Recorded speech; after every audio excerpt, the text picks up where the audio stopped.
Welcome everybody to our 6th Castlemaine Commons conversation.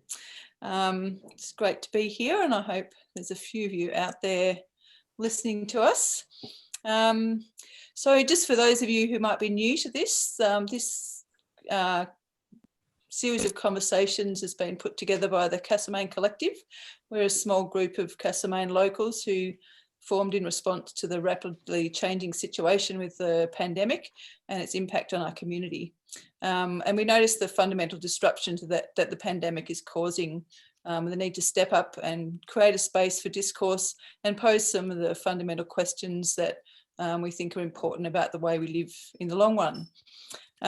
So our aim is to foster connections, make sense of what's happening, catalyse action and create our local future. And of course, we want to start by acknowledging that we are holding this conversation on the land of the Jarrah people of the Dja Dja Wurrung Nation and pay our respects to their elders past, present and emerging and acknowledge that sovereignty has never been ceded. So this week, we're going to be talking about issues of justice and how to ensure that the we in we're all in this together actually includes everybody.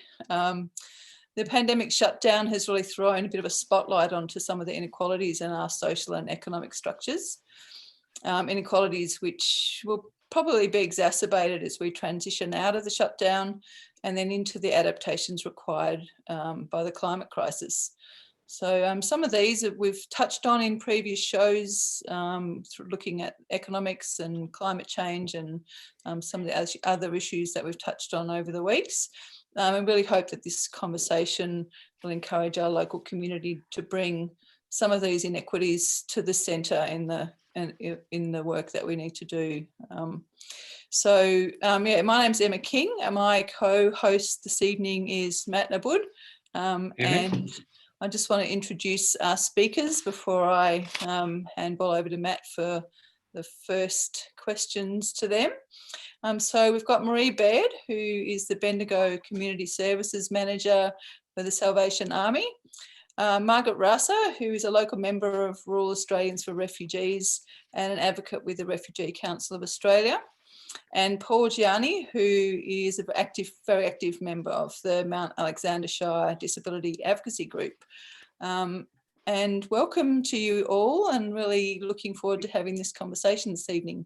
Over to you, Matt. Oh, thank you so much. Thanks for the introduction, Emma. Glad everyone could make it. Welcome to everyone who's watching. So yeah, as Emma said, there have been a lot of changes that have been thrown up by the shutdown that's come from COVID-19. And it's showing up a lot of the stresses that exist within our society across many diverse groups, which is why we have the guests invited on the show that we have this evening. We thought we might just kick off by asking, what each of you has been seeing, what you've been experiencing with the people you work with the work that you're doing. I know that there's a lot that could be gone into, so we might keep it a little bit brief. But Maree, maybe we could start with you, with your work with people who are maybe doing it a bit tough out in Bendigo and the services that they try to access or that they access through you. Yes. What kind of changes are you seeing and what kind of conversations are happening through that work? Thanks, Matt. Probably one of the biggest changes was that we couldn't talk to people face to face and that we introduced a phone service. And whilst people were able to come in and get some food relief, because we do emergency relief for our clients, we started having lots of conversations on the telephone, which was a very different way of working. And we didn't see as many clients of our normal clients, who are the more vulnerable, I suppose, as we would normally do. But many had increases in their payments. There was, the $750 payment as well. And alongside that, many of our community that usually come in to see us were vulnerable, were staying at home, and there was a lot of confusion. So I suppose by us being able to offer the phone service and chat to people, we started to understand what the issues were. They were scared to come out. They didn't have their own transport and didn't want to use public transport. Many of them relied on meals that were pre-prepared, going to community meals, weren't that great at preparing food at home. So that then helped us identify that we should provide, if possible, some access to prepared meals that can be dropped off. And the confusion, I suppose, around how our clients were going to navigate this pandemic and the change to their lives. They weren't able to go out.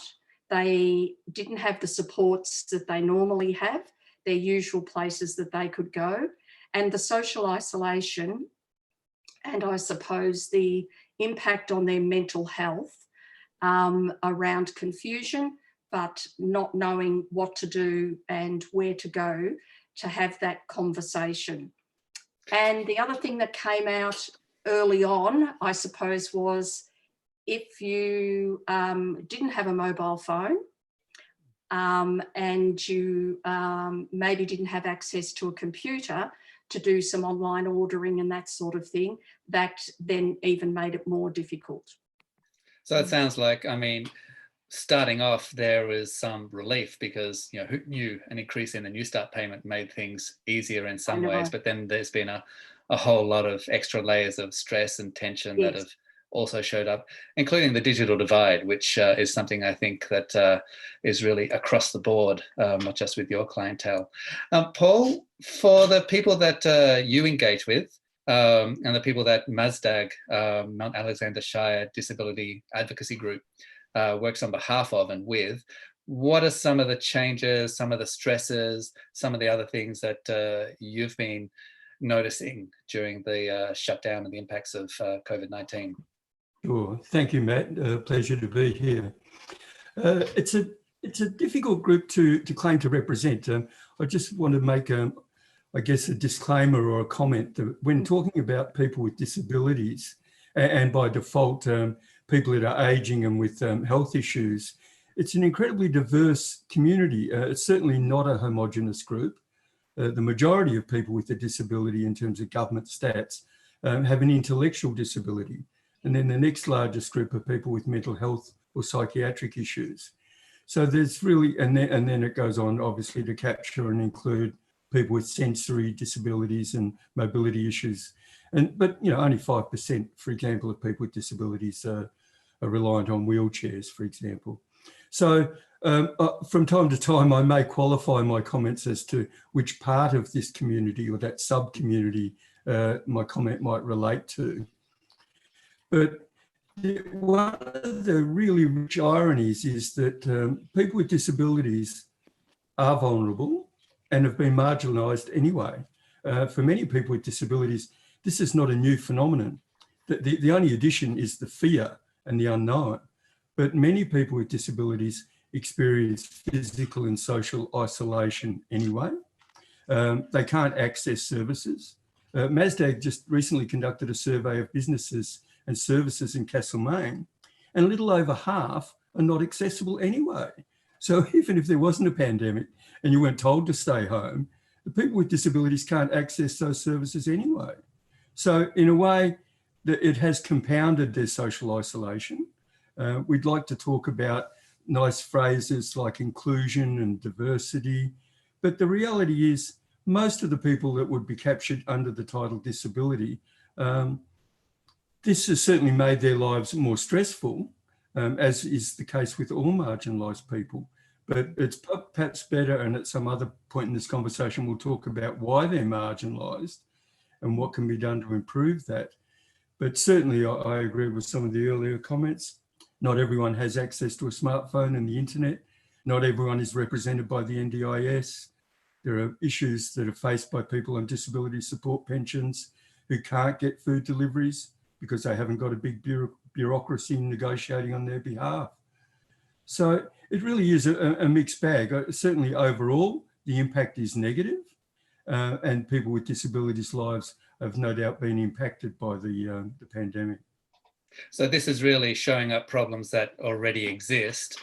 Do you think it's an opportunity to try and make them a bit more visible, or is it compounding the invisibility? I guess that question is to both of the first two respondents, if I want to say that, to both you, Paul, and Maree. Indeed, I would like to unpack that in some detail, but the reality is people are worse off. There are a lot of platitudes about checking on your neighbour and isn't the community wonderful and how we've all been helping each other. I'm yet to see significant data on that in relation to people with disabilities. I think in many cases they're invisible and they're not well connected. But again, it's the people that don't have active family members or people that they live with, or don't have a good case manager or a service provider that's proactive. So yeah, I'm not immediately convinced that people with disabilities are better connected and better looked after through the pandemic. It would be good to unpack that a little bit later as well. Yeah, as you said. Maree? I would agree there that probably many of our clients do have a disability, many around learning disabilities and mental health. And the biggest impact of the pandemic has their lives have totally changed. All their social connections, their outings, their activities where, they do get some joy because they're out connecting, and their activities which do provide that support or some support for them. And that's stopped or has reduced. And they as Paul was saying, they don't really have a lot of support to then navigate as to how they, or advocate how they can change that situation. So I suppose being the Salvation Army, we do have a lot of connections with people who come along to our community or to our church. And so we are aware of them. So we've been able to reach out and provide some of that one-on-one contact and find out what their needs are. But overall, I think that is a real issue. So the marginalisation, there's effort to try and meet some of these needs, but perhaps the system is not yet able to meet the needs that it's trying to. Yes. Margaret, your advocacy, your work on the behalf of refugees, that's at almost a different end of the spectrum, if we want to consider it a spectrum. I almost hesitate to ask what kinds of changes you've been seeing, because everything that we have heard about has been particularly tough to take. What are some of the stories that you were hearing and that your colleagues in advocacy and refugee support are sharing? It's pretty dire, actually. I want to also preface that I'm going to talk in slightly more general terms, because I really only want to speak about asylum seekers. We could talk about disadvantaged refugees, we could talk about multicultural communities, but really let's keep it to asylum seekers who have no permanent resident status, and particularly the asylum seekers who came by boat. Look, I'll summarise what we've seen as being a compounding of a very strong pattern of dehumanisation and of marginalisation, quite deliberate marginalisation, to the extent that many asylum seekers now have none of the rights under the law that anyone in Australia has. That sounds like a shocking statement, but it's actually true. And we're not talking about one or two, we're talking about many thousands.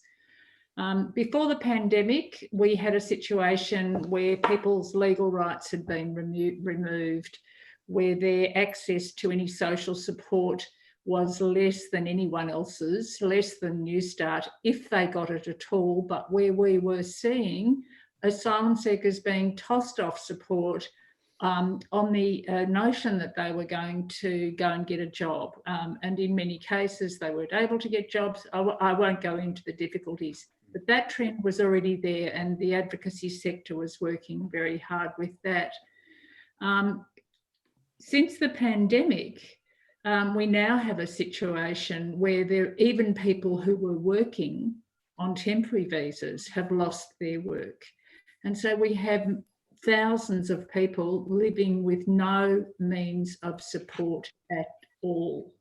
So that's number one. No financial, no ability to pay rent, no ability to buy food, entirely dependent on whatever friends they have or on the community organisations that have been supporting them.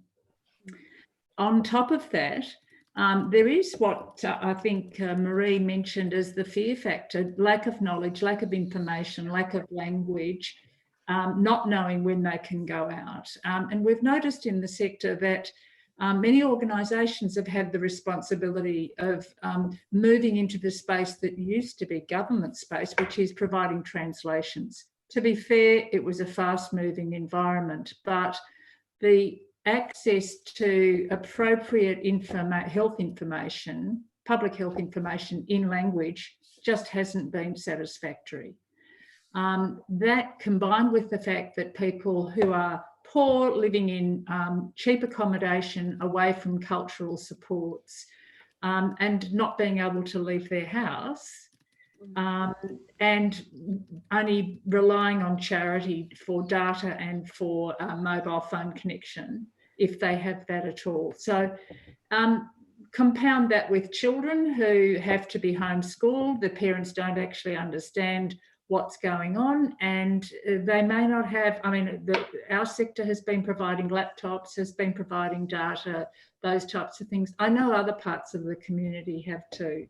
So really I'd summarise it as saying it's a shocking compounding of a really nasty pattern that was already there. And the difficulty in our sector is, of course, we're trying to raise awareness, but in an environment where there is, where people are fearful anyway, and where people are naturally sort of turning inwards a little bit into community or into family, it's not that people don't care, but that there isn't the energy out there to spend on asylum seekers. Now, that's the bad part. The good part is we're actually seeing some pretty amazing generosity of spirit and fast action on the part of the organisations that have been overwhelmed. They have no money, they're not being funded, or they're being funded to derisory amounts. But they are just stepping up, and whole communities are stepping up. So I think that's an enormously, good sign, and it's a sign of that we are all in this together. But I don't want to resile from the fact that if you compound those asylum seekers with the other people on temporary visas, temporary workers, and the other people, the students, we're talking about hundreds of thousands of people in our community. And asylum seekers are at the bottom of the barrel. I mean, there is a lot to unpack in all of this, and in our conversation we might get some of the way along that. I guess what I would like to explore a little bit is there's been an outpouring of expressions of community care, community supporting each other, support your neighbour throughout this lockdown. And we're in the very early stages of what's going to be a long journey, and some harder times are coming. We can talk about that as well. I guess it's how much are we relying on the community, and how much can the community really step up? And it is stepping up. We see it every day, but step up in some of these tougher corners. What is needed to try and meet some of the needs that all of you are describing? And to what degree should the community be doing this, and should it be government services, and are they in a position to do that as effectively as we should hope? There's a lot to unpack in that question as well, but Paul, I know this is something that you were thinking about when we talked before this show.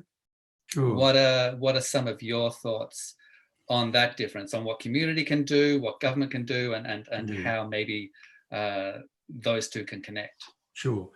It is clearly a collective responsibility, and I think some of the long-term barriers remain there, to use some tired cliches, but in terms of disability awareness, I think people are still struggling to understand what disability is, how to have a conversation or how to communicate.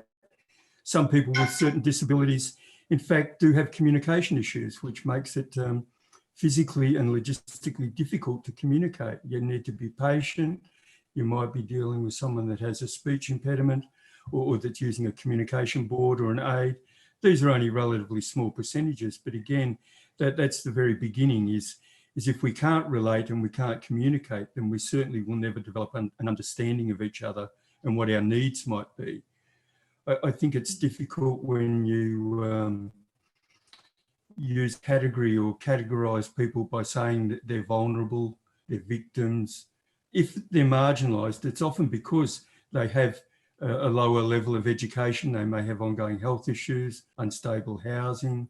So there's a lot to come to terms with. And I think that particularly the pandemic has kind of clouded some of those issues. And in particular, from a human rights perspective, I think it's a state of emergency. The police have greater powers.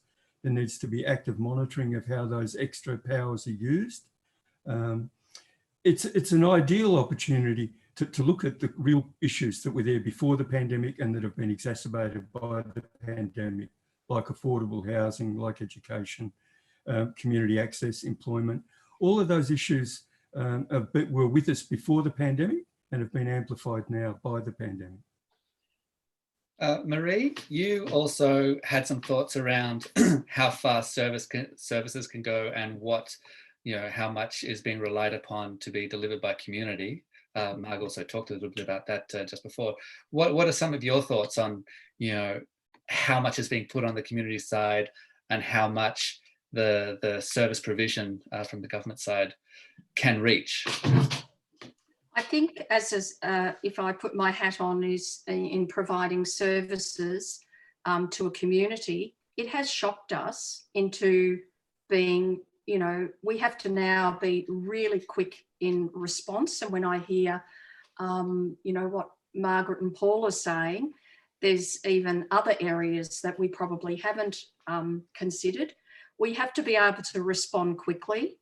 I think we get very complacent in labelling our clients, and that as the effects of the pandemic start to impact other vulnerable groups or other groups of people, we are going to have to be more responsive, more creative. And one of the things I'm loving at the moment is how all the service providers are getting together, and there's too many committees because I'm doing Zoom all the time, but we're looking at ways of getting to be more responsive and capturing people that may not know about our services, and how we can respond quickly, and also removing the stigma around getting assistance, that it is there and we've got plenty of food, we've got people that are wanting to help, and we have to be responsible and start to be more responsive and find out and communicate within our community where the needs are. And then the other thing that I'm really liking is we're breaking down a heap of barriers around, all right, you have to present with a healthcare card and how much do you get on your benefits, etc. We don't ask those questions anymore. If someone is asking for help, we should be helping them. And that is a real challenge when you're working every day and with staff and with the community, and I hear it all the time about judgment, and we're making judgment on people with mental health, with drug and alcohol issues, gambling, etc., let alone all these other groups of people that are out there. I think that's the big challenge about making those judgments, who has the right to what, and breaking those barriers down, and how do we change that community judgment. On the other hand, I'm seeing wonderful things because I'm very privileged, I feel, living in Castlemaine. I see people checking on each other, being nice to the people in the supermarket, asking, can they help lots of phone calls. So I see those positive things happening as well. And so I believe there's a better care factor out there. But then how do we instill that, you know, when you're dealing with government departments as well? And how do you carry that through? But also what these other groups of people that are starting to emerge that need help, how do we remove the stigma of them asking for help? Mm. How do you do everything? Emma, I think you might have had a question. Yeah, no, I was just, when you were talking, Maree, I was just reflecting on the conversation we had the other day, and you sort of did lead into that.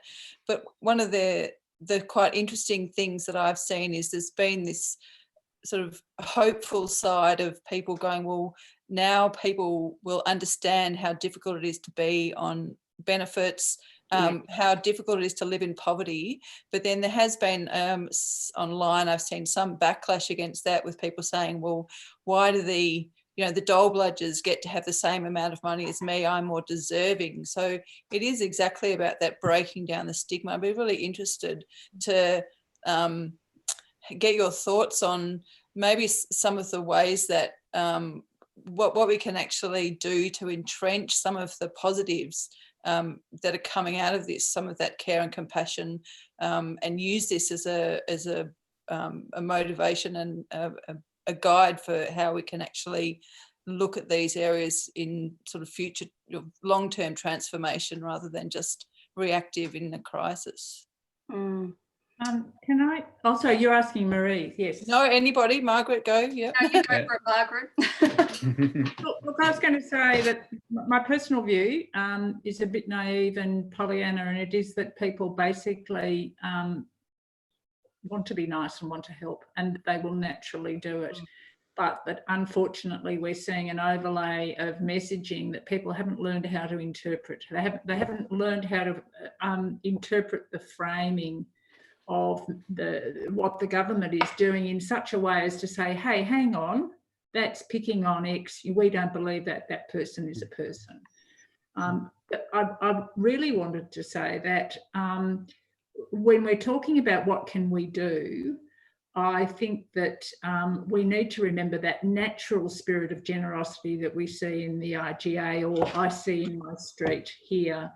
But we also need to remember our responsibilities. And our responsibilities are to speak out rather than let it go through to the keeper, and to recognise that we still have a reasonably robust democracy, and part of a democracy is the social contract that goes with it. And the social contract is that, you know, we will work and we will do these things, but, you know, your role as government is to bring some balance in there out of our tax dollars into looking after people as well as the community.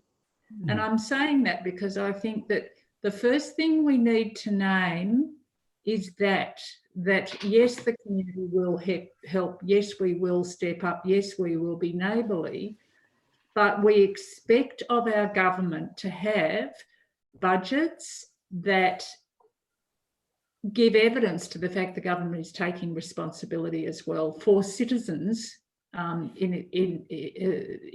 are under its responsibility. And I'm saying that because I think, Maree, you would probably agree with this. What we've noticed is a real shift onto the community of all sorts of support services, whether it's through contracting or whether it's just through the expectation that the community will pick it up. I know that happens with asylum seekers. I'm pretty certain that you would recognise that phenomenon in Castlemaine itself. What are we going to do about X? Oh, well, we'll get some volunteers to do it, and then we'll give them an award once a year, and we'll give them an afternoon tea in the market building. That's fine, it's lovely, but it's actually not a replacement for the responsibilities in the social contract. And I really do think that we can do something there. That's a campaigny kind of thing. That's a naming it thing. And that's where you're talking about, you know, the motivation to care and to support, translating it into action, translating it into advocacy, and understanding that this is the same thing Yes. that we're talking about, that this is, if we're all in it together, government has to be in it together as well. That's right. There have been a couple of comments talking about that frame that we're all in it together and the credit that the government is getting for JobKeeper, even though there are so many groups, not just the groups on represented through this call, or people who engage with them who are on this call. Some of whether it's homeless or migrant workers or international students. I wrote up a list, and it's fairly long. There are so many that are missing out. And one of the things that occurs to me is that people have talked about the boost in Job Seeker and talked about the boost, the implementation of JobKeeper as amazing policy shifts. But if we add it all up, there's no value shift coming from the top. There's an outpouring of care coming from the community level. The values are being expressed there, but there's no value shift coming from the top. And that causes concern for where this can go, because we're in the early days and things are going to get tougher. But that causes concern about where this might go down the track. So that's Marg. One of the people have just put on the chat, Alex has put on the chat, a comment about part of the framing resulting in increased division. So, giving rise to a sense of scarcity and then competition for the resources. Divide and rule. And I think putting it in thank you, Alex, for that comment, but putting it in a slightly different way, that's what we need to also be challenging, is the framing.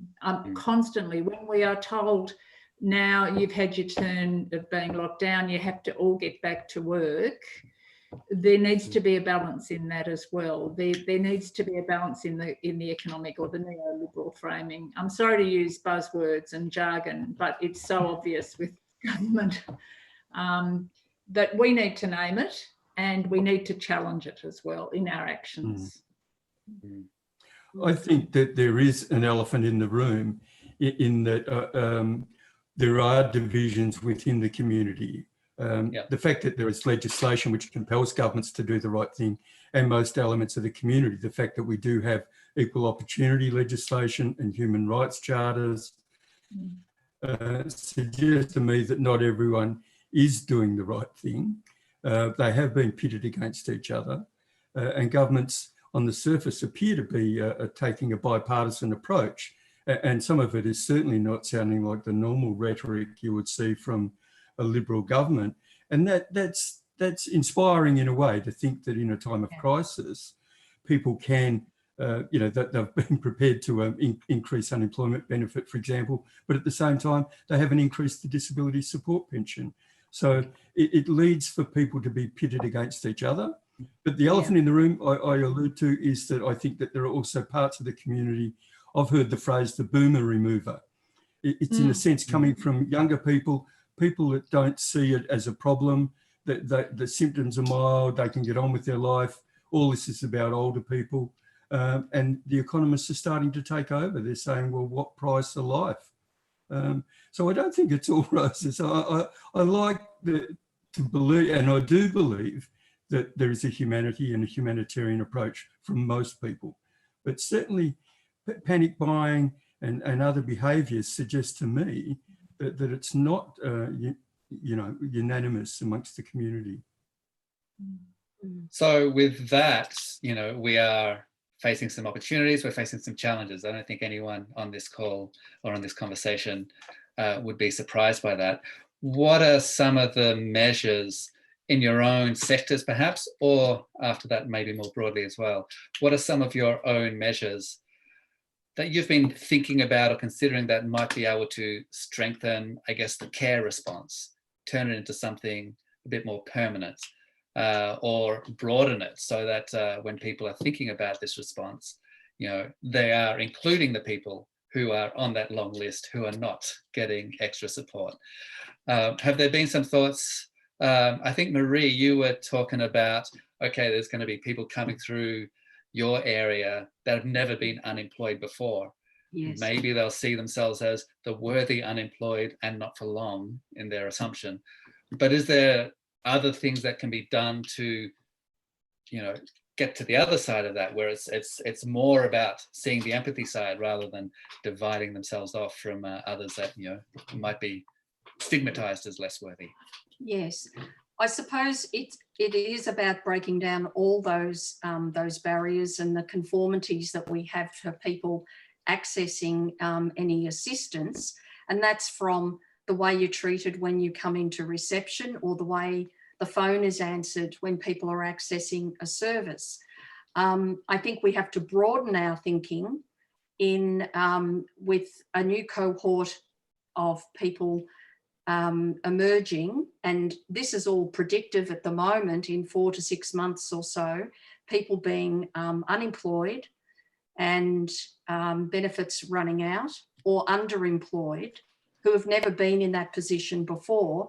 And as I said earlier, they used to be the people, or they're the people that donate to people or organisations like the Salvation Army. So how do we remove that stigma and open things up and stop the prejudgment about accessing a service, and showing that it's okay to ask for that help, and that there are not, as you know, our other guests are talking about, all these barriers to getting that assistance, whether it's because of a so-called disability or a language barrier. If you've never accessed services and you don't know how to navigate them, we have to be, as a service or as providers in a community, we've got to make it easier for people to get that assistance, to get that help. And as a community, I think we need to be able to identify whether there's groups of people or whether there is a gap in the system, that, as we're doing now, we're coming together to try. And, you know, there's been so much cooperation between organisations. It hasn't been as competitive, I would say, which is ridiculous when you're church groups and charities, but I can see the value in that. And we have to identify and keep the conversations going and start pulling together and having some plans and building on resilience. How do we make our community more resilient, and what can we put in place that accessibility isn't an issue? There are big issues here, and they go in several directions. It's very hard to wrap up. Yes. It's very hard to unpack. So, Yeah. you know, we have one conversation and we'll go as far as we can. I do want to try and pick up on a couple of things, though. Marg, you were saying that your belief in, you know, the general tendency to good of human nature is Pollyanna-ish. I'm going to say that I think there's a lot of research out there that says, well, actually, it's very real. It's quantitative, it's quantified, and it's tested and it shows up. But I'm also thinking, reflecting as I talk about some of the things that Paul was saying about some of the more negative things that we see at the community level, not just at the government level. And I mean, people are both. You know, it's not as though some people are judgmental and some people are kind of caring, and some of things, you know, some people behave positively towards their neighbours all the time and some are negative all the time. People are both. And so, Maree, when you talk about, you know, identifying and targeting and needing services, you know, aid, provision, etc., to reach those who really need it, I feel that is 100% the case, and it's an area that I've done a bit of work in as well. But I also think there's a bigger thing about the cultural shift that we're trying to push through, where people could be selfish or they could be generous. They could judge or they could feel empathy. And it's really, what are some of the ways that, and what are some of the practical goals perhaps that we can have in trying to push that, and trying to use this moment as a cultural change, and how do we do that? It feels amorphous, but it also feels like the nub of the issue to me. Can I make a comment on that one? Because I think that the quality of these conversations are exactly part of what we need to be doing. And it's no different to what we're talking about food production, or whether we're talking about campaigning for climate change or whatever. It's that localised approach. It's about taking responsibility and acting within your own community in a way that isn't either duck shoving or expecting others to do it. And as soon as you start thinking that way, you are starting to be able to own your attitudes. And I actually think that if we have a localised approach, whether it's to asylum seekers or whether it's to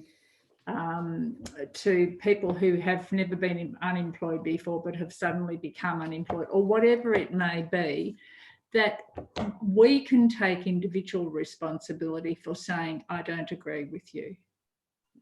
If we hear stereotypes or criticisms or whatever it might be, we can take responsibility for saying, hey, there's another way of looking at this.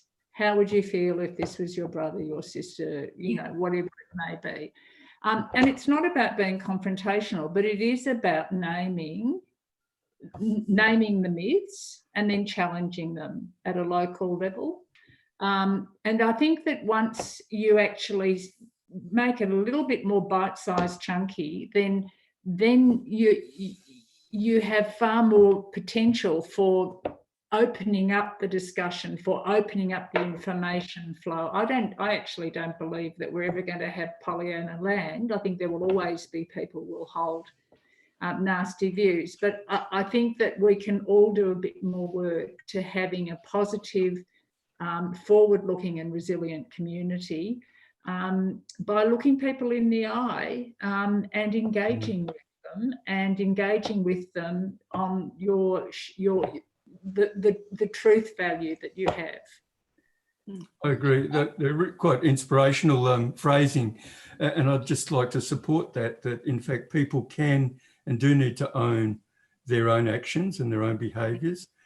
I think there is sometimes flowery language used about we need to celebrate diversity and embrace inclusion. But the reality is, I think many people, there are still things that they're fearful of, and whether it's, and it might begin by a position of ignorance in that they don't fully appreciate that a lot of disabilities and health issues are not visible, but that we need to strive for some sort of equity.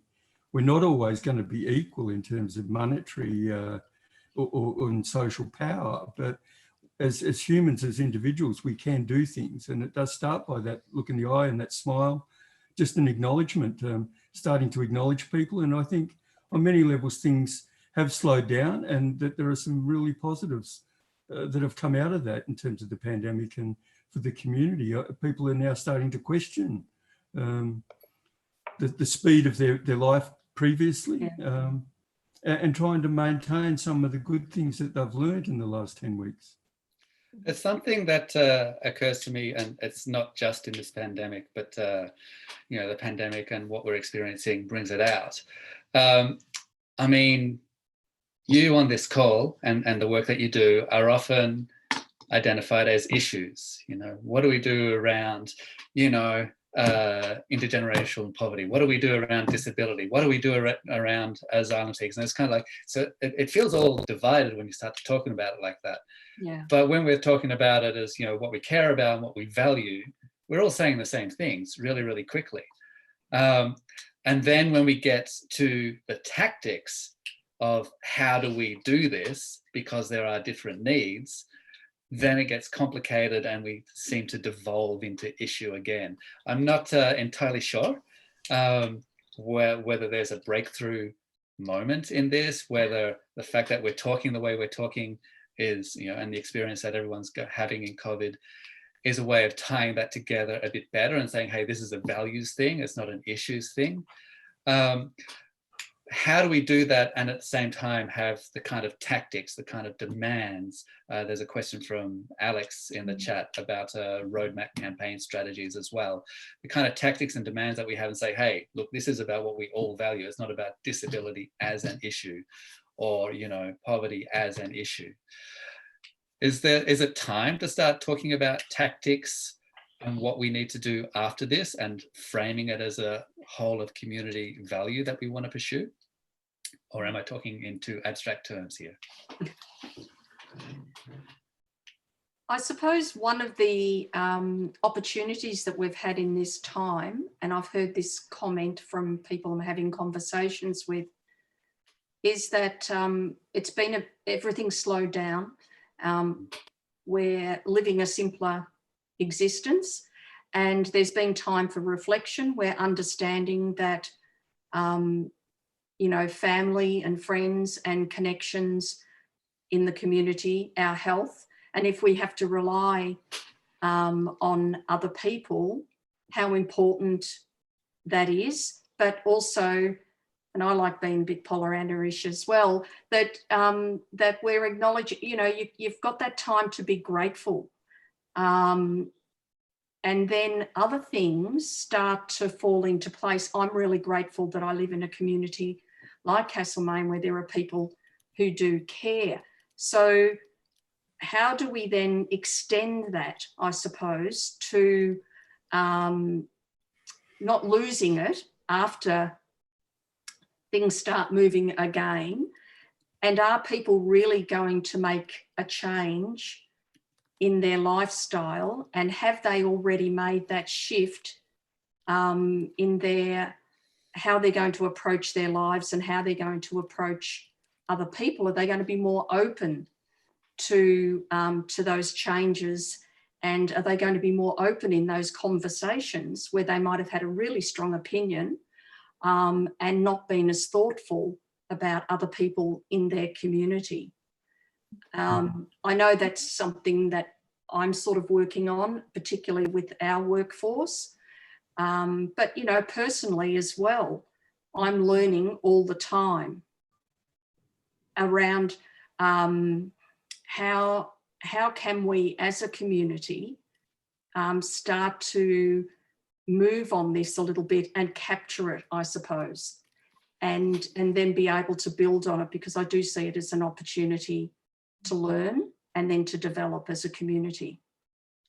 Yeah, I agree. And I think that is one of the threshold issues. I think we're already hearing, I know on regional radio, we've been hearing about which footy match are you going to go to first when we get back to normal, and which cafe are you going to go and sit and shout across a crowded room at each other without really actually necessarily engaging. And that disturbs me. And so I have a personal mission to actually call the radio station or text the radio station and say, hey, no, we've got to slow down, or we have to remember the good things that we can take out of this. It's not all about, you know, the footy or the economy. I think that we can do that at a personal level, and I think I actually personally think it's too soon for a campaign, you know, with media and all of that kind of stuff. But I do think that it's really important that we personally use every single opportunity in our day-to-day activities and engagements to be true to the values and to model it. So, for example, Paul, with your statement about the accessibility of businesses, if we were to see someone who was having difficulty in accessing, we need to name that, and we need to name it quite loudly, I think, in the street. What a shame. This is terrible. You know, how can this be? Whether it's like... in many cases, I appreciate what you're saying, and it is ultimately a cultural shift that will take time before we individually value everyone else in the community. And that's why the groups we're talking about tonight are marginalised. But I think I'm also wary that we are under a police state at the moment, and many people are seemingly compelled to do the right thing, because if they don't, they'll be fined. But in an ideal world, and if our culture was to shift, people would do it because they cared. And it's important that you don't put other people at risk. But I think there are still values, and maybe they're in isolated pockets, and I don't want to generalise about young people and or that how old people are not as valued in our culture. But for me, they're the major shifts that need to occur. And there are certainly healthy signs that is around the corner. I wonder if bringing, because we talk a lot about disadvantage and the groups that we want to support and campaign around, and identifying the disadvantages that people are living with. But I wonder what, I'd really appreciate your perspectives on whether if we shift the ways that we think, so we're actually going, I'm living with incredible privilege because I'm not in that situation. You know, there's that, I mean, and, you know, quite a few of us on this call are living, you know, I would call myself incredibly privileged because of the life that I live. And part of that then becomes, you take on that perspective that, you know, that's something that I should share because I have privilege. And so I'm just interested in people's perspectives on that sort of changing of the conversation in, you know, in some way. I think one of the first things that we need to do, and this is awful now to start introducing a challenge to the notion that we should be even talking about disadvantage, because that carries with it a whole lot of value judgments itself. And I'm thinking, for example, in the Refugee Council, we're running a major campaign with a few strands in it. And one particular cohort of refugees, as they are in that campaign, don't really want to be classified with the others, the ones that are really disadvantaged. And it's not because they don't have sympathy and empathy, and but it's because what they want to do is to have agency in their own futures, and they just want some technical things removed from it. So they actually don't want support. They're happy to advocate for themselves, but they want some fairly obvious technical things to be removed that will enable them to get on with their lives. And I'm only saying that as an example for us to be very careful about, you know, buying into everyone wants to have a 5-bedroom home theatre, 3-car household. I don't think everyone does. And we shouldn't judge disadvantage on those terms. You know, I judge advantage to be that I'm really lucky to be healthy and I don't have to worry about my food bill. Other people might see other things. Anyway. It sounds like some of the everything that we've got to do, the everything that we have to do all at once. I mean, we're talking about building community value of care, strengthening that, consolidating that, using this as an opportunity to do this, to do that. We're talking about holding government for it to account, you know, not giving it a free pass because it had some policy changes, but is still, you know, implementing very divisive values. And we're talking about, well, how do we what are the tactics and strategies that we might be able to use for both of those? And, you know, how far can we elaborate those? Those are some of the things that I'm hearing, but at a very initial stage of what kind of tactics and strategies might make sense at this point in time with this remarkable experience, building on the empathy and the care rather than, you know, the fear and the division and the, you know, so-called panic buying, whatever scale that happened to. It sounds like that's what we've got to do, all of that, yeah? Yeah. All right, so how are we going to do it? So I'm just aware that we're getting towards the end of our hour. So maybe that's a great question to ask people. So what are the key questions? What do we need to do next as a sort of wrap up of this, you know, conversation that could go on for days? Yeah, this is the last question. It's your last chance. It's a tough question. Yeah, it is a tough question. For me, I suppose it is listening to everybody. And whether that's as you go about in the community or in your work or talking to your neighbours, to listen to the stories and to learn from those. And for me, it is still about building resilience in community so that you can be, this has taught us that we need to be responsive and open-minded, but we need to understand the difficulties that some people are having out there and connecting with those people. So you can't build resilience until you know what the issues in a community are. Mark? What's the answer? What should we do? You've given actually quite a lot of suggestions already. And yes, along with being Pollyannas, we all need to remember how to say no. Excuse me, I'm nearly going to swear. I won't. But we need to know how to say no. We need to know how to not believe in notions of bipartisanship, because that's frog shit. I'm sorry. We need to have the courage, bearing in mind our circumstances. One of my other advantages is I have grey hair and, you know, so lock me up. So is that the worst you can do? We need to understand where our power is. And each of us has power, and through personal power and connections in ways that we just aren't exercising.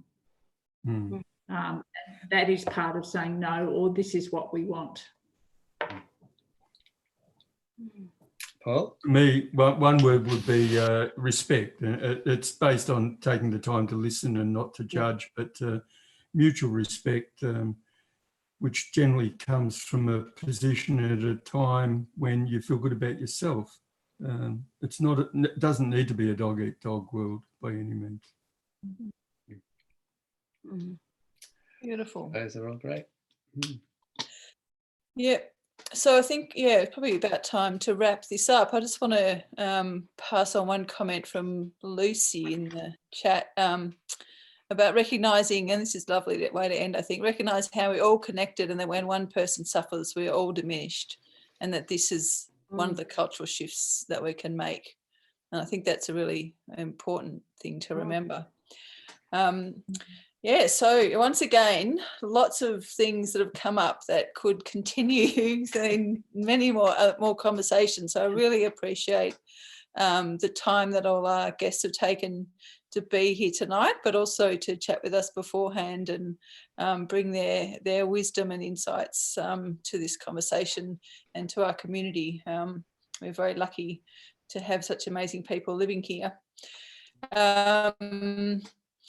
So yeah, Maree Baird from the Salvation Army, Margaret Rasa from Royal Australians for Refugees, and Paul Gianni from the Mount Alexander Shire Disability Advocacy Group. If you three have any particular campaigns you'd like our viewers to be aware of, and I did note, Paul, that one of the comments was about is there any ways that we can support lobbying to get more accessible places around town? Yes, we're about to launch our helping booklet. We've designed. So we're working again in partnership with Pride, and there are no excuses. We're there to assist and to get rid of some of those barriers. So watch out for that. We've just got a new category in the business awards, which is a great breakthrough. But we're going to be there to work with those businesses to open them up. Fantastic. Well, if you could send that information through to me or Matt, we can post that on our social media and the YouTube discussion and things like that, and help get the word out. That'd be great. And the same for Marg and Maree. If there's anything that the community should be aware of, we're really happy to help with that. So yeah, thanks to you all. Also want to thank all the Castlemaine Collective members. So as well as me and Matt, there's Natalie Moxham, Declan Ferber-Gillip, Alex Kelly, Tim Adam, Kath Koff and Jessie Boylan are part of that collective. We have a couple more shows planned. Next week, the show will be about the artist role in times of crisis. And then week 8, we'll be talking about the mechanisms of change. We've also got plans brewing for shows 9 and 10. And then the collective is actually looking at reassessing where we are and where to go next. So we'd really appreciate input from anybody who is watching or who knows about us, about what ideas and directions that we could take this new initiative in. And thanks to everyone online for your questions and comments. Really appreciate that input. And now, yes, to take us out tonight, we've got a little propaganda from the government. So I really hope you enjoy this from Juice Media. Very important message for us all. Oh, goody juice. Yes. Thanks, everyone. That was great. Thank you. Pleasure. Thanks, Thank you. guys. Hello, I'm from the government with an update on the pandemic. As you know, in order to flatten the curve, we've had to turn off the machine. The machine has not been turned off for a long, long time. Nobody even remembers who turned it on. So please bear with us as we consult the manual after prizing it from the shitted pants of capitalism and figure out what to do next. While we wait, we thought we should have a little chat about what just happened. Scientists had been warning us for decades to prepare for this crisis. Did we? Of course not. The machine said there was no profit in preventing future crises. So instead, most of us opted for an alternative policy. Total fucking panic, dead people and bullshit. Here at the Chinese government, this meant covering up the virus and deaths, disappearing truth tellers, arresting activists while no one's watching, making up conspiracies, making the WHO our bitch, and then trying to cast ourselves as the saviors of the world. Here at the British government, where we spent the past decade bankrupting the NHS, this sentient ham caught the virus and almost died of irony as his life was saved by the migrant nurses we've been blaming for unemployment. In Europe, we care about unity, so we turned our backs on the Italians and said cazzi vostri. In Brazil, where our fascist fuck chop still thinks it's just the flu, we left it to street gangs to protect the favelas. In India, we stoked violence against Muslims by blaming them for the virus. In Poland and Hungary, we gave up on democracy. In North Korea, we slipped into a coma. And in Belarus, we told you to drink vodka and left you to crowdfund your own healthcare. Fajna i normalna. But nowhere has our policy been more evident than in backward countries and failed states, like the US. Here, as thousands of people died and got buried in mass graves, Il Duce left you to fight each other over medical equipment by entrusting it to his little shit goblin-in-law.